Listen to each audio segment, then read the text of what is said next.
Bonjour à toutes et à tous. Bienvenue dans votre émission, À l'origine. Nous sommes aujourd'hui à Troyes dans l'Aube pour la journée du judaïsme français, devant la maison Rachi.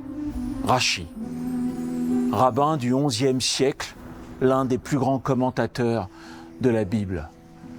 Ici, en 1961, Isidore Frankforter, jeune rabbin, décide d'acheter ces immeubles pour que la toute petite communauté juive de Troyes ait un endroit où prier et se recueillir.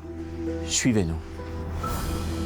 Depuis 1989, la maison Rachi a été reconstituée dans la ville de Troyes, où 2000 mètres carrés sont dédiés à la vie de ce grand homme. Une bibliothèque, des salles d'exposition et évidemment une synagogue. C'est pourquoi, en 2022, la maison Rachi, en coordination avec le Consistoire de France, ont décidé de créer, à Troyes, une journée du judaïsme français en son honneur. Élie Korcher, vous êtes le président du Consistoire de France. Votre engagement est total. Qu'est-ce que signifie la journée du judaïsme français ? C'est une journée d'unité, avant tout. Et je crois qu'on en a particulièrement besoin en ce moment. La première édition était en 2022. Nous sommes aujourd'hui dans cet événement biennal, donc en juin 2024. Le monde a changé. La France a changé. Je crois qu'on a tous changé, notamment depuis le 7 octobre, depuis les derniers mois que nous avons vécus. Et je crois que avoir organisé, comme on l'avait prévu, cet événement, ce grand événement du judaïsme français à Troyes, dans cette ville où a vécu Rachi au Moyen-Âge, il y a 1000 ans, ça avait encore plus d'importance cette année. Je crois que c'est important de montrer que, qu'en dépit des vicissitudes, des affres de l'histoire contemporaine que nous vivons actuellement, une période historique, à n'en pas douter, nous devons continuer à être résilients, à être forts, à être combatifs et à porter encore des projets pour la communauté juive de France, mais plus rationnellement au sein de la communauté nationale, comme nous l'avons toujours fait depuis la création du consistoire, notamment il y a 216 ans, et ce que nous continuerons à faire parce que nous avons toujours été une partie intégrante de la nation, avec l'identité qui est la nôtre, mais en tant que citoyens, en tant que Français, en tant que Juifs, je crois que ce Yom Rachi 2024 tombait à point nommé pour qu'on soit tous ensemble, y compris ici dans cette magnifique maison Rachi. Vous passez votre temps à voyager dans toute la France, vous rencontrez toutes les communautés. Pourquoi à Troyes ? Parce qu'il me semblait évident que si l'on voulait faire cet événement autour de la figure tutélaire de Rachi, en mêlant la culture juive, la pensée juive, avec le grand rabbin de France, avec toutes les personnalités qui nous entourent et qui m'ont dit oui pour partager ce projet, avec mes amis évidemment aussi de la maison Rachi de Troyes, c'était important de le faire ici, en province, dans l'Aube, dans cette terre de Rachi. Et d'ailleurs, Voyage en terre de Rachi, c'est le thème que nous avons donné à cette émission, et c'est important de le faire ici, parce que ça montre bien aussi le maillage territorial, l'ancrage de la communauté juive de France. Pas depuis 200, 300 ans, depuis des milliers d'années. On sait qu'il y a des juifs en France avant même que la France se nommât la France, il y a 2000 ans, et nous le savons aussi par les traces historiques de la présence de Rachi, le plus grand commentateur de la Bible, du Talmud, qui a vécu ici 2040 jusqu'à 1105. Aujourd'hui, quel est le défi ? Faire venir des autocars et des personnages, et des spectateurs, et des présidents de communautés, tous ensemble ? Bien sûr, le message est double. D'abord, j'ai été très touché de voir que tout le monde s'est mobilisé. Nous avons eu, et personne ne pouvait l'imaginer avant le 9 juin, un premier tour des législatives suite à la dissolution qui a été annoncée le 9 juin. Eh bien, tout le monde m'a dit, on sera là. On s'est organisé pour que tout le monde puisse voter ce matin, et notamment pour l'Île-de-France, mais dans d'autres régions aussi. Beaucoup de gens ont fait en sorte de pouvoir voter et nous rejoindre ici à Troyes pour célébrer la vitalité du judaïsme français à partir de 11h30.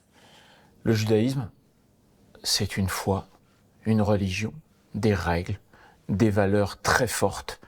Et aujourd'hui, grâce à ce genre d'événements, à ces journées, on mélange le culte, le cultuel, le culturel. Je pense, et vous en serez d'accord, j'en suis sûr, que c'est un nouveau défi pour ouvrir le judaïsme à tous. Exactement. Aux juifs qui ne sont pas religieux, aux non-juifs, raconter l'histoire en musique, en texte, en table ronde, sur des débats, sur des choses que les gens peuvent penser tout bas et n'osent pas partager en public. C'est ça votre défi, de pas faire un événement uniquement religieux, en ayant le respect de la religion, puisque on a fait ce qu'on appelle un Shabbat plein juste avant cet événement? Bien sûr, c'est important et c'est même essentiel dans le message que l'on a voulu passer à travers Yom Rashi. Évidemment, le Consistoire de France est là pour gérer et organiser le culte juif dans nombre de communautés à travers toute la France, synagogues, centres communautaires et autres. Mais cet événement-là, c'est un événement de l'unité de la communauté juive. Alors évidemment, il y a de la pensée juive, il y a de la culture juive. On va voir tout à l'heure des photographies des plus belles synagogues du monde. On va voir l'écriture, on va apprendre, on va découvrir avec un atelier autour de l'écriture de Rashi, l'écriture dite de Rashi par rapport à l'écriture hébraïque aujourd'hui, avec les mystères des lettres hébraïques avec Franck Laloux, la librairie éphémère où des auteurs vont dédicacer des livres et présenter leurs livres à thème juif. Il y aura la conférence, comme vous l'avez dit, il y aura le spectacle avec ces textes magnifiques de personnalités juives et françaises qui ont marqué le XXe siècle, avec aussi Liat Cohen, bien évidemment l'artiste franco-israélienne et son trio, et Pascal Elbé qui nous rejoint tout à l'heure. Mais ce que je veux dire avant tout, c'est que cette notion d'unité, elle est fondamentale. Je veux que les familles qui vont venir puissent voir la culture juive, la pensée juive dans tous ses états, et que dans une journée, cette journée qu'est Yom Rashi, eh bien, nous puissions montrer que nous continuons à avoir des projets, nous continuons à porter les messages et les valeurs qui sont les nôtres. Ces valeurs, on les a toujours portées. Et je pense à celles et ceux qui sont revenus après 1945, qui pesaient parfois 30, 40 kilos, ces femmes et ces hommes qui ne sont pas partis, qui n'ont pas fui, qui sont restés et qui ont dit on va rebâtir des familles, on va rebâtir la communauté juive de demain. Si eux l'ont fait après la pire tragédie de l'histoire et du XXe siècle, je crois que nous aujourd'hui, malgré les difficultés, et le peuple juif traverse de Paris à Jérusalem en passant par New York, des difficultés dans le monde entier actuellement, je crois que la résilience et le combat, il est plus que jamais d'actualité. Merci pour ça et merci surtout de prendre le risque d'ouvrir, même au vu de gens qui pourraient rester que concentrés sur la religion, cette ouverture, parce que souvent, de l'extérieur, on peut penser que le judaïsme, que les juifs restent entre eux, alors que pas du tout. Et donc, en prenant le risque en tant que président du Consistoire de France de dire mais c'est aussi la culture, c'est aussi le débat, c'est aussi l'ouverture, c'est aussi la musique, c'est aussi le théâtre, c'est aussi les textes, c'est tout ça, le judaïsme, et on peut le partager avec des juifs comme avec des non-juifs. Merci de prendre ce risque-là, et nous sommes ravis de passer la journée avec vous qui allez nous guider dans cette journée du judaïsme français. Merci. C'est le judaïsme qu'on aime. Merci. Le département de l'Aube s'est beaucoup investi pour le rayonnement de cet illustre rabbin. Aussi bien sur le territoire national qu'au niveau international, des gens du monde entier visitent chaque année Troyes et la maison Rashi, où se mélangent culte et culture. Bonjour Valérie Denis. Bonjour. Vous êtes vice-président du département de l'Aube, chargé de la culture et du tourisme. Qu'est-ce que représente la maison Rashi dans le département? C'est une formidable richesse. Voilà. Le département s'est engagé depuis de nombreuses années dans une politique culturelle très très active, auquel il a adossé sa politique touristique également, parce qu'il a un patrimoine exceptionnel. Et parmi ce patrimoine, il y a une dimension immatérielle qui est la présence de Rashi sur notre territoire, qui est une formidable opportunité. Vous soutenez également la labellisation de la maison Rashi au niveau européen. L'influence de ce rabbin troyen va au-delà du territoire national? Très largement, très largement. Largement au-delà du territoire aubois déjà, et largement au-delà du territoire national. Effectivement, on s'est engagé dans cette labellisation parce que c'était déjà le constat de ce qui était, mais c'est également une formidable incitation à faire vivre cette mémoire. Et je crois qu'à un moment où, malheureusement, l'antisémitisme renaît de façon honteuse dans notre pays, c'était non seulement notre honneur de le faire, mais c'était également notre responsabilité. Donc on souhaite effectivement, à travers ces labellisations, à faire contribuer, parce qu'on n'est pas les seuls bien évidemment, mais contribuer à faire vivre cette mémoire et la présence juive en France. Merci déjà. Et cette labellisation, à votre avis, qu'est-ce qu'elle peut apporter concrètement à la maison Rashi? Elle peut lui apporter l'appartenance à un réseau, ce qu'il a déjà, à travers notamment un itinéraire culturel européen du Conseil de l'Europe, mais également une reconnaissance accrue. Et puis encore une fois, derrière le label, il y a toute une politique d'animation, il y a toute une politique de vulgarisation, il y a toute une politique de recherche académique qui est liée à ce label et qui permet non seulement d'intégrer la Maison Rachy dans ce réseau, mais également de faire vivre la mémoire de Rachy. Est-ce que vous pensez, vous, par rapport à ce que vous venez d'évoquer, c'est-à-dire l'antisémitisme, et après une labellisation et une caution de l'Europe, est-ce que vous pensez que la culture peut aider à réparer ? C'est indispensable. C'est indispensable. Je pense que l'antisémitisme, c'est le fruit de l'ignorance, ou en tout cas d'une distorsion des connaissances réelles, que les Juifs sont partie de l'histoire de notre pays, mais qui font également partie de leur avenir, et qu'on a besoin d'eux. Moi, je prends souvent comme exemple, vous savez, les canaris au fond des mines ou le lichen sur les arbres. Ouais. Ils sont de formidables indicateurs pour nous dire si l'air que l'on respire est respirable ou pas. Aujourd'hui, il est moins respirable, donc c'est à nous de tordre les scories dogmatiques, c'est à nous de tordre les faux-semblants, les mauvaises informations, les a priori, les préjugés. Et je crois qu'on y participe directement en commémorant la mémoire de Rachy. Merci. Merci beaucoup. Je vous en prie. Merci. Depuis plus de 10 ans, l'équipe de la Maison Rachy a multiplié les travaux de rénovation et les innovations sur le site. Philippe Bokobza est l'un des principaux acteurs de ces initiatives. Bonjour Philippe Bokobza. Bonjour. Merci de nous recevoir dans cette merveilleuse Maison Rachy où l'on sent l'âme et la magie que vous avez su imprégner à l'intérieur au fur et à mesure de toutes ces années de travail. Est-ce que l'on sait dans quel quartier de Troyes vivait Rachy et la communauté de l'époque ? Oui, tout à fait. Le quartier s'appelle le quartier Saint-Frobert. C'est pas très loin d'ici, c'est à 750 mètres du côté de la cathédrale de Troyes. Et c'était un endroit qui s'appelait le quartier de la brosse aux Juifs à l'époque. Brosse, ça veut dire broussailles. Donc les Juifs étaient un petit peu protégés par des arbustes avec des branchages très fins. Brosse, c'est un nom ancien du médiéval. Et c'était protégé par les comtes de Champagne. Donc c'était une période assez heureuse de la communauté juive à Troyes, avec une protection des comtes de Champagne qui était une puissance à l'époque plus importante que le roi de France. Voilà. C'était une communauté ancrée dans son judaïsme, mais aussi dans la cité. C'est aussi le cas du bâtiment choisi par Isidore Frankforter. Vous pouvez nous raconter cette histoire incroyable ? Oui, c'est absolument incroyable. En fait, à l'époque, quand Isidore Frankforter est arrivé, c'était après la Shoah, donc il était tout jeune rabbin, il avait 26 ans, il est arrivé à Troyes, le consistoire de France lui avait demandé de s'occuper de la communauté juive, et puis en fait, il y avait très peu de familles présentes, puisque beaucoup avaient été déportés, et donc il s'est bien rendu compte qu'il ne pouvait pas faire vivre sa famille avec une communauté aussi faible que ça. Et donc, il a changé de métier. Il n'est pas resté rabbin, il est devenu entrepreneur. Il fabriquait des vêtements. Les vêtements, tout le monde les connaît, s'appellent babygros, c'est-à-dire des vêtements pyjamas dont la maille était assez souple, ce qui permettait d'habiller les enfants, comme lui-même a inventé le slogan le pyjama qui grandit avec l'enfant, de 3 mois jusqu'à 6 mois, jusqu'à 9 mois, le vêtement grandissait. Et donc, c'était la période des 30 Glorieuses. Et donc, il a eu une idée géniale de s'installer avec sa femme à Troyes avec ce projet de babygros. Et puis, il a eu la deuxième idée géniale, c'est de faire venir un autre rabbin qui s'appelait Abba Samoun.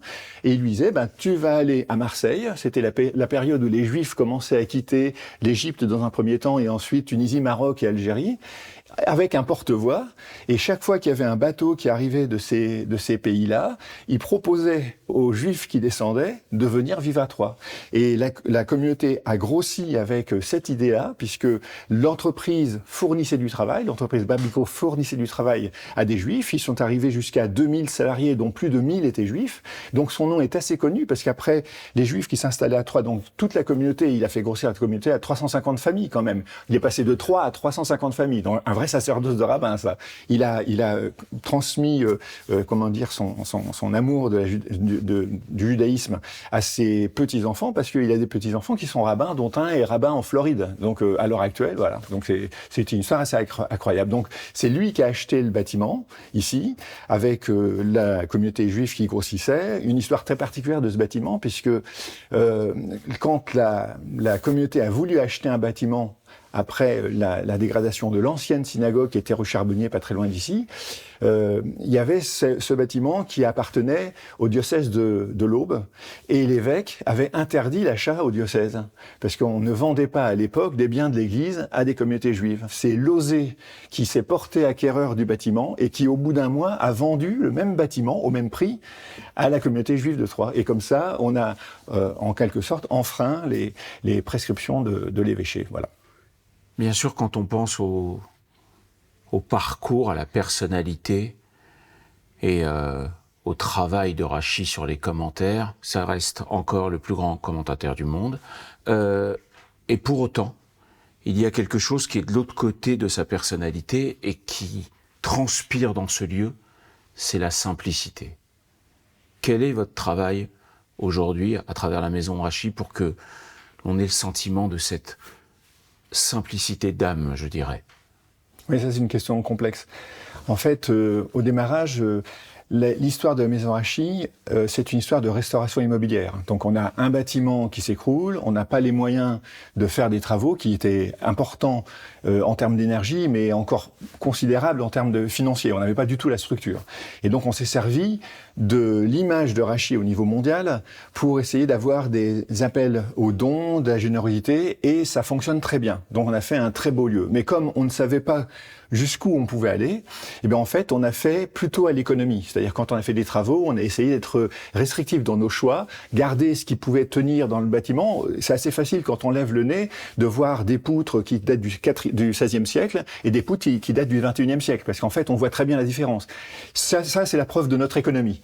Et derrière ça, comme on n'a pas ni la culture de Rachid, on n'a jamais étudié Rachid, mais par contre, on a une énergie juive. Donc en fait, on voulait faire quelque chose de bien. Chaque fois qu'on avait des engagements par rapport à des subventionneurs ou à des fondations juives, par exemple, on disait, voilà, on veut marquer l'histoire de ce bâtiment au travers de Rachid, donc on veut faire quelque chose de bien. Donc on voulait faire quelque chose avec une donnée universelle, je ne veux pas dire mondiale, mais universelle. Et donc on a commencé à travailler comme ça, petit à petit, d'une façon architecturale, donc en utilisant beaucoup le bois, puisqu'on est dans une terre de pans de bois. Donc le bâtiment est riche de ça, est riche de bois. On a vraiment beaucoup abattu de chêne pour faire tout ce que vous voyez. Et puis derrière ça, une fois qu'on a eu l'idée de faire un peu plus que de la restauration immobilière, c'est-à-dire une démarche un peu intellectuelle, il a fallu vraiment rentrer dans le détail.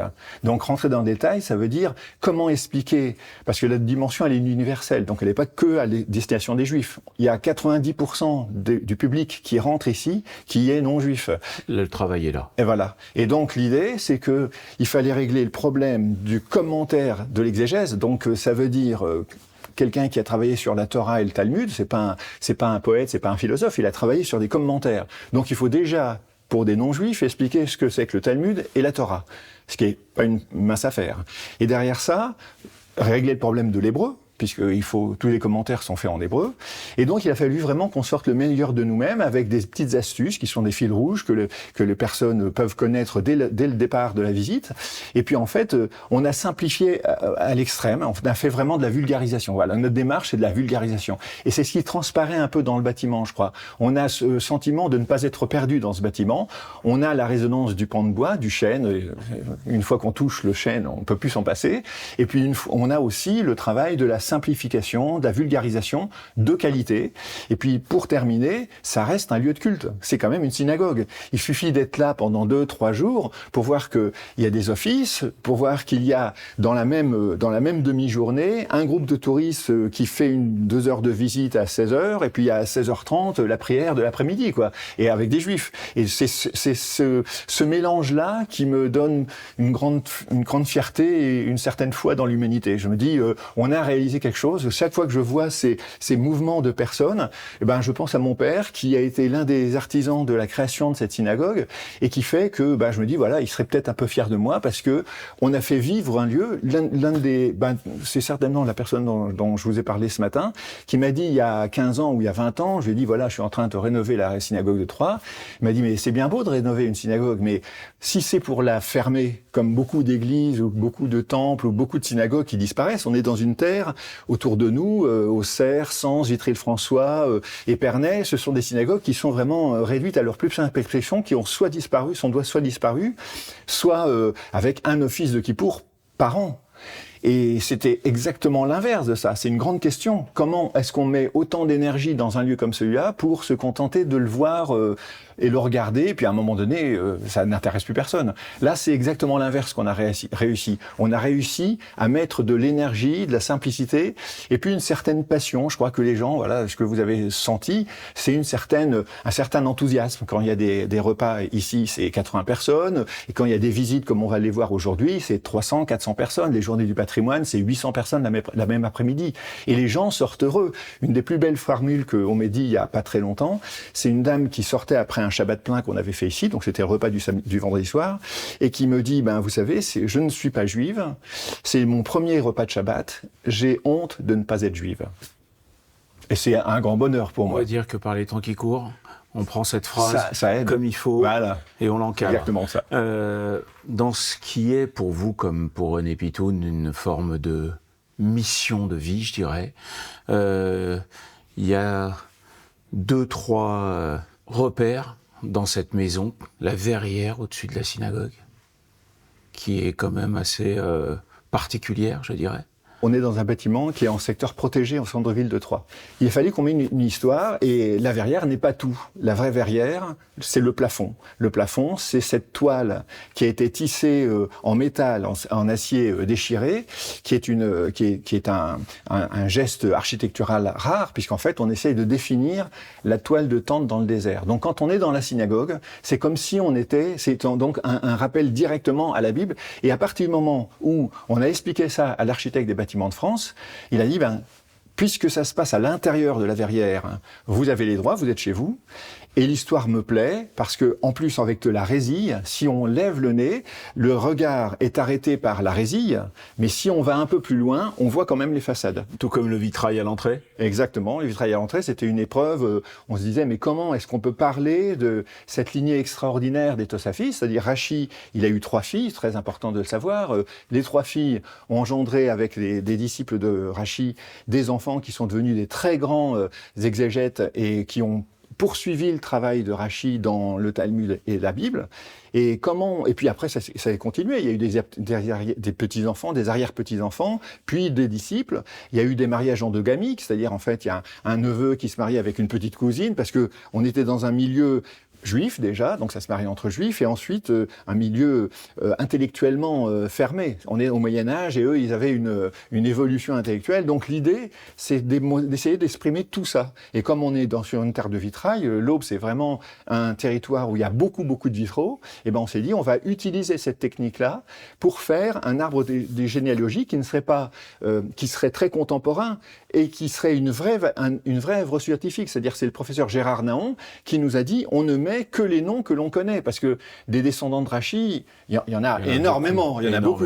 Là, on n'a que les véritables descendants de Rachi que l'on trouve dans les textes validés par Gérard Naon, qui n'a malheureusement jamais vu le vitrail, mais qui nous a aidés à le faire. Il est décédé juste avant que le vitrail soit installé. Voilà. On monte après au premier étage, donc on commence à accéder à ce qu'on peut appeler l'étude des textes, l'étude du Talmud. Comment vous avez reconstitué tout ça en sachant qu'on a eu des incendies dévastateurs ? Oui, tout à fait. Il y a déjà une anecdote assez surprenante en matière d'incendie. Il y a peut-être 3 semaines ou 1 mois de ça. C'était l'anniversaire le 500e anniversaire du grand incendie de Troyes. Et en fait, tout a brûlé en centre-ville de Troyes. Donc on imagine qu'il n'y a plus rien d'original à Troyes.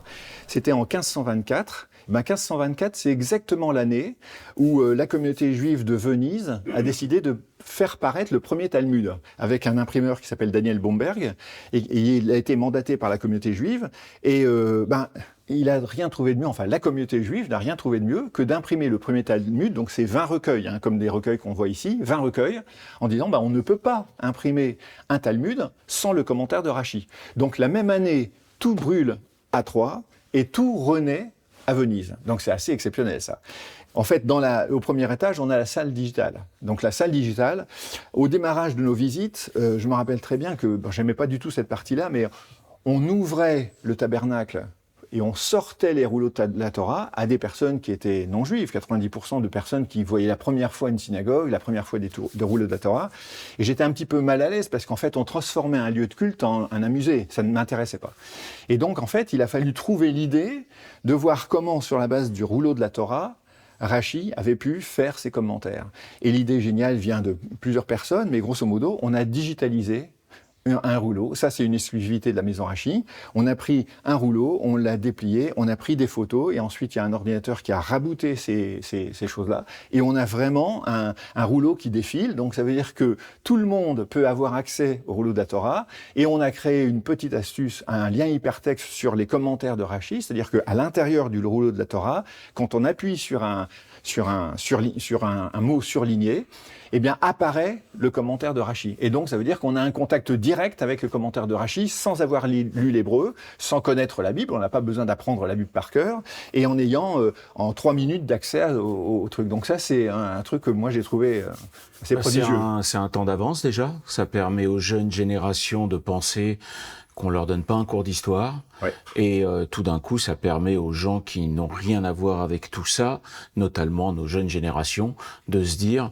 il y a quelque chose d'attrayant dans cette démarche qui fait que tout d'un coup, ça peut être, et je le dis à nos téléspectateurs, une visite totalement familiale et où personne ne s'embête et où c'est passionnant de monter à travers les étages de cette maison qui a une âme assez incroyable. Alors moi, il y a des anecdotes qui me reviennent et qui sont vraiment scotchantes pour moi en tant que juif. Il y a bien sûr beaucoup de non-juifs qui visitent, mais il y a aussi beaucoup de juifs qui visitent. Et les tables digitales, ça permet de reconnecter les gens, des gens qui ne viennent plus à la synagogue du tout. Ils voient les tables digitales et ils se rappellent de leur bar mitzvah. Et donc, alors je leur demande, mais c'est quoi votre parachat de bar mitzvah? Alors, on peut très bien oublier plein de choses, mais la parachat de bar mitzvah, on s'en souvient, parce qu'en fait, on la travaille beaucoup, elle est ancrée là-dedans. Et donc, ils disent, mais c'est dans ce livre-là, c'est cette montée-là. Et donc, j'ai entendu, moi, des gens, alors venir du bout du monde. Un jour, j'ai eu un couple de New York avec un couple de Toronto qui venait, donc la visite se faisait avec mon mauvais anglais. Et j'arrêtais pas de voir le monsieur parce qu'il ressemblait à Paul Newman. Je me disais, mais c'est pas possible que je reçoive Paul Newman. C'était il y a peut-être 5 ans, ou 10 ans. Et à un moment donné, le monsieur de Toronto, je lui dis, il était marié avec une dame qui était manifestement une métisse. Donc, il montrait un petit peu sa religion à sa femme, quoi. Et je lui ai demandé, mais vous connaissez encore votre parachat de bar mitzvah? Il m'a dit oui. Et il a commencé à chanter comme les Ashkénazes de Toronto, c'est-à-dire un accent que je connaissais pas. C'était vraiment un tourisme pour moi. Mais et la femme, elle s'est mise à pleurer. Donc c'est pour dire qu'il y a une énergie juive, même dans les tables digitales. C'est mon plus grand plaisir de demander aux gens de chanter leur parachat de bar mitzvah, parce que ça me rattache au lieu qui est le nôtre. Pour moi, ça reste une synagogue. René Pitoun est arrivé d'Algérie dans les années 60. Il s'est installé à Troyes, y a travaillé jusqu'à sa retraite en 1990. Aujourd'hui, il est le président de la communauté juive de la ville. René Pitoun, vous êtes le président de la maison Rachi. Oui. J'ai le sentiment que vous êtes comme pris par la magie Rachi depuis le début. C'est-à-dire c'est comme un fil conducteur. Vous êtes venu là sans savoir pourquoi, vous avez entrepris là, vous avez appris au fur et à mesure, et tout d'un coup, vous vous êtes adapté comme si votre vie était une vie de mission, en fait. Exactement. Et je pense que j'ai été missionné par monsieur le grand rabbin René Samuel Sirat, qui m'a communiqué une force que j'arrive pas encore à définir aujourd'hui, et qui m'a presque missionné pour ce projet. Incroyable. Je me suis trouvé porteur de ce projet en 2010, avec rien dans les mains pour travailler. Et tout a démarré à une allure vertigineuse. Tout s'est enchaîné. Par exemple, la bibliothèque, Oui. qui avait été dessinée par un architecte parisien. Oui. Il nous fait un petit crowbar et il me dit il faudrait faire ça et ça. 8 mois avant, je vais acheter du bois sur pied, on le débite en planches dans la scierie, on le fait sécher dans des séchoirs. Comme si vous aviez préparé sans le savoir ce qui allait se passer. Ben non. Et je ne savais même pas combien d'arbres il fallait. J'ai acheté les arbres, j'ai attendu, et le jour où j'ai eu les plans, on a récupéré tout ce bois. Mais comment c'est arrivé? C'est phénoménal. C'est incroyable. Aujourd'hui, tous ces projets qui vous viennent tout le temps, Yom Rashi, la journée du judaïsme, mois de mars, une semaine contre l'antisémitisme, avec des interlocuteurs, des films, des documentaires, des auteurs, des personnages publics, des shabbats pleins avec des personnalités pour refaire vivre la vie juive à Troyes. Qu'est-ce qui vous pousse à tout ça? Toucher les jeunes générations, repasser le flambeau, essayer de transmettre un maximum? Oui, essayer de transmettre, c'est mon but. René Pitoun, un homme de conviction, un homme de connexion spirituelle. Et aujourd'hui, je pense que la Maison Rashi est beaucoup là grâce à vous. Donc on va continuer cette journée du judaïsme ensemble et on va aller se balader au travers des rues, au travers des événements où vous attendez aujourd'hui entre 800 et 1000 personnes. À peu près. Merci René. J'espère. Merci. Après la matinée porte ouverte de la Maison Rashi, le public se retrouve à l'espace Argence de Troyes. Une immense salle de plus de 1000 places qui accueille cette journée du judaïsme français, organisée en collaboration avec le Consistoire de France et son président, Élie Korchia. Élie, nous sommes à quelques minutes d'ouvrir l'espace Argence à Troyes pour la journée du judaïsme français. Tout semble comme il faut.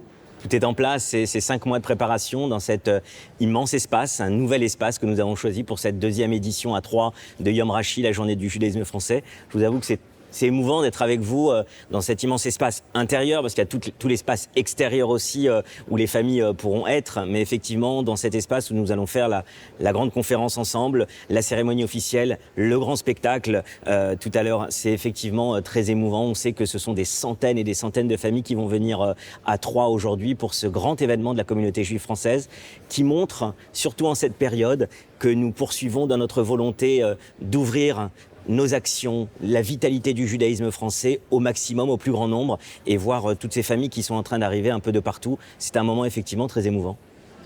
Vous allez maintenant nous amener vers les 3 espaces qu'on a conçus pour que les gens puissent se balader d'univers en univers. Donc on va aller découvrir le travail de 2 artistes que vous avez choisis et d'une librairie éphémère, qui fait que le spectateur pourra être totalement immergé parmi nous pendant cette journée du judaïsme français. Exactement, là nous sommes dans l'espace où il y aura donc cette conférence, cette cérémonie officielle tout à l'heure et le grand spectacle de Yom Rashi 2024. Mais nous allons effectivement aller dans une autre partie de l'espace Argence où effectivement, comme vous l'avez dit Steve, il était important d'offrir à tous les spectateurs, toutes les spectatrices qui vont venir en famille, plusieurs choses. D'abord, les synagogues, les plus belles synagogues du monde entier, avec des clichés exclusifs qui donneront lieu à une publication de David Abitbol l'année prochaine. Et en exclusivité, il nous a offert la possibilité d'être donc en immersion. Il est là, David, et effectivement, il va expliquer au public les clichés qui sont remarquables et que nous avons sortis sur des grands formats de synagogues parmi le monde entier, de Serbie, de Roumanie, de Hongrie, des États-Unis ou d'Angleterre. Vraiment des superbes clichés. Et il va expliquer ces synagogues, leur histoire, et puis nous aurons l'écriture hébraïque qui est à la source de l'écriture de Rashi et bien évidemment de l'écriture que nous connaissons aujourd'hui, l'écriture hébraïque, et donc c'est le calligraphe Franck Laloux qui consacre sa vie à ces mystères, à ces secrets qu'il y a derrière les lettres juives, qui va pouvoir expliquer aux enfants, aux adolescents, aux adultes que nous sommes, tout ce qui se cache derrière l'écriture de Rashi, et derrière l'écriture hébraïque. Et c'est un très bel atelier qu'il va faire. Et puis, comme vous le savez, on a aussi la grande librairie éphémère qui avait été un des grands succès de Yom Rashi il y a 2 ans lorsqu'on l'a créée. Et la librairie éphémère va permettre des dédicaces d'auteurs et d'autrices qui vont être tout à l'heure autour de livres à thème juif. Ça aussi, ça va être un très beau moment. Vous savez quoi? Allons-y. On y va.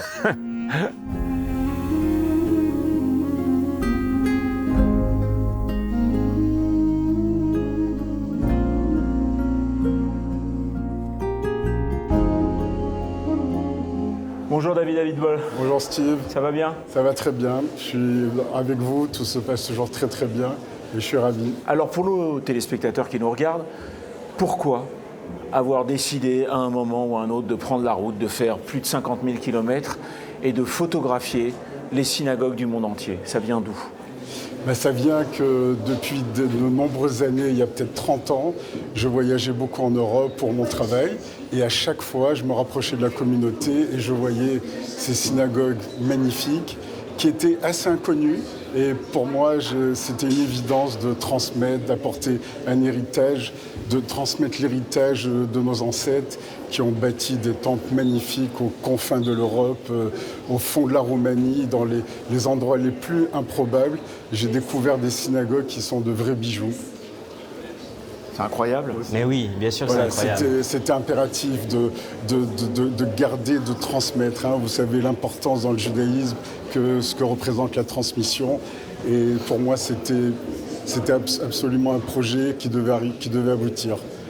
Ces dernières semaines, vous avez photographié des synagogues aux États-Unis. Pourquoi?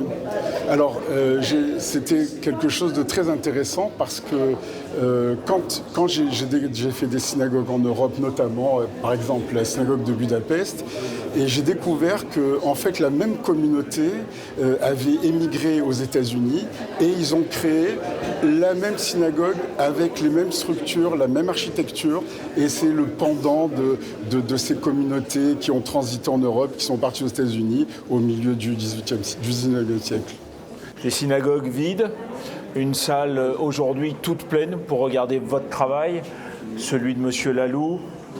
Exactement, donc il y a des synagogues qui sont la quintessence du travail que j'ai fait, qui sont des synagogues oubliées, qui n'ont plus de mobilier et qui avaient un passé prestigieux et aujourd'hui qui malheureusement n'existent plus. Elles n'ont plus la fonction de synagogue et c'est pour ça aussi que tout ça devait exister. Élie Korchia, ça fait partie de votre combat aujourd'hui, quand vous voyez toutes ces diasporas du monde entier à travers des photographies de synagogues vides, vous vous dites qu'aujourd'hui il faut absolument en France, et que c'est votre travail et votre mission, les remplir de gens religieux, moins religieux, pas religieux, traditionnalistes. Évidemment, on parle à tout le monde. On veut que tous les juifs se sentent concernés. Il faut faire partie d'une communauté qui, au sein de la communauté nationale, fait vivre les valeurs du judaïsme. David a photographié ces synagogues, évidemment vides, pour avoir tout ce lustre. Certaines continuent à avoir une activité très forte actuellement. D'autres ont aujourd'hui plus un côté muséal, malheureusement, qu'autre chose. Mais ce qui est important, c'est de montrer qu'à travers ces synagogues du Nouveau Monde, comme on a appelé cette exposition exclusive à Yom Rashi, on visite des pays et on voit aussi comment le judaïsme, et c'est ce que David va faire lorsqu'il va recevoir durant toute la journée des personnes qui vont venir découvrir son œuvre et ses synagogues, on va voir que des États-Unis à l'Angleterre, de la Hongrie à la Roumanie en passant par la France, on découvre, jusqu'à aujourd'hui et jusqu'à New York, on découvre des communautés à travers ces synagogues et cette architecture incroyable du monde entier. À l'intérieur de Yom Rashi, ça me paraissait important dans cette journée du judaïsme français de mettre à l'honneur ces synagogues et ces communautés juives à travers le monde. On est la 3e communauté juive aujourd'hui après Israël et les États-Unis. C'était important que la France mette à l'honneur aussi ce côté international. Voilà, et puis je vous remercie M. Korchia et la Maison Rashi parce que c'est la première fois que je donne ces nouvelles photos et qui seront le prélude du nouveau livre qui sera beaucoup plus complet que le premier parce qu'il y a beaucoup de synagogues que j'ai pas pu faire qui étaient fermées à cause du Covid et qui étaient en restauration et donc le nouveau livre sortira dans quelques mois, peut-être avant les fêtes de Tishri et je vous remercie de l'accueil que vous me réservez en exclusivité avec la Maison Rashi. Avec plaisir. Merci David Boll. Merci. Après Merci les synagogues, Élie Korchia, Les lettres hébraïques. La calligraphie et les secrets de l'alphabet hébraïque de Rachi avec l'alphabet hébraïque moderne.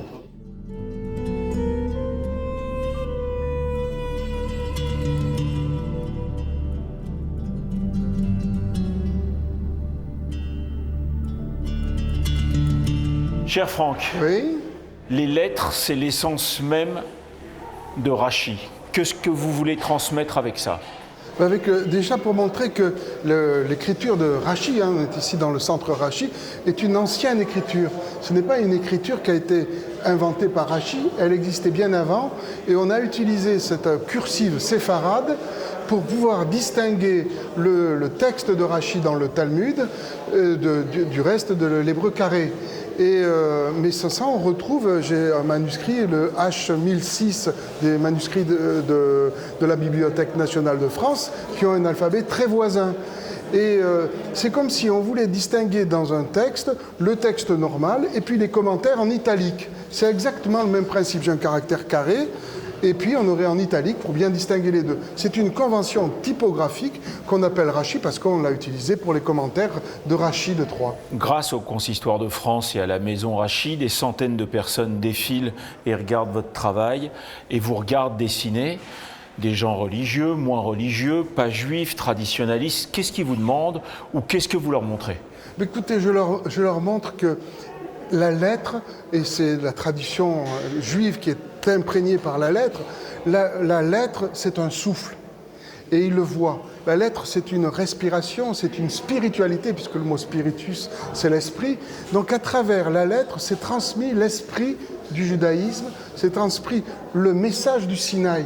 Et puisque quand on étudie bien l'histoire de l'alphabet, l'histoire de l'écriture même, il y a toujours un parallèle entre l'histoire de l'alphabet et l'histoire du peuple juif. Par exemple, moins 1800 ans avant l'ère chrétienne, c'est Abraham. Puis peu après, on a Moïse, qui est la fin du proto-sinaïtique, moins 1200. Et puis David, Salomon, qu'est-ce que c'est? C'est le paléo-hébreu ou phénicien, moins 1000. Et puis quand ils vont à Babylone, ils empruntent une cursive araméenne et ils la ramènent chez eux quand l'exil est terminé et ça va donner l'hébreu carré. Donc ça veut dire que on a une histoire des différents exils du peuple juif et l'histoire du peuple juif colle à l'invention de différents alphabets et il ne faut pas oublier qu'un alphabet c'est une technologie. On oublie ça. Quand on invente, moins 1800 ans avant l'ère chrétienne, le proto-sinaïtique, on passe d'un système très lourd à un système avec 20 à 25 signes pour tout écrire, 22 consonnes. Donc on a affaire à une technologie, comme on a eu affaire à l'imprimerie, qui est une technologie par rapport aux ces moines qui prenaient du temps et des mois pour écrire quelque chose, ou au software. Et maintenant avec ChatGPT, on passe à une autre technologie. Donc c'est une technologie, c'est pas simplement le plaisir de bien écrire. Et pour nous, hébreux, parce que je me situe comme un hébreu et comme un juif, on respire quand les gens viennent, quand ils sont à côté de moi. Quand je prends mon souffle, ils le prennent en même temps que moi. Quand je retiens, je fais la petite apnée parce que je me concentre énormément, ils retiennent leur souffle. Et quand je lance, comme dans les arts martiaux, je lance un trait, c'est l'expiration.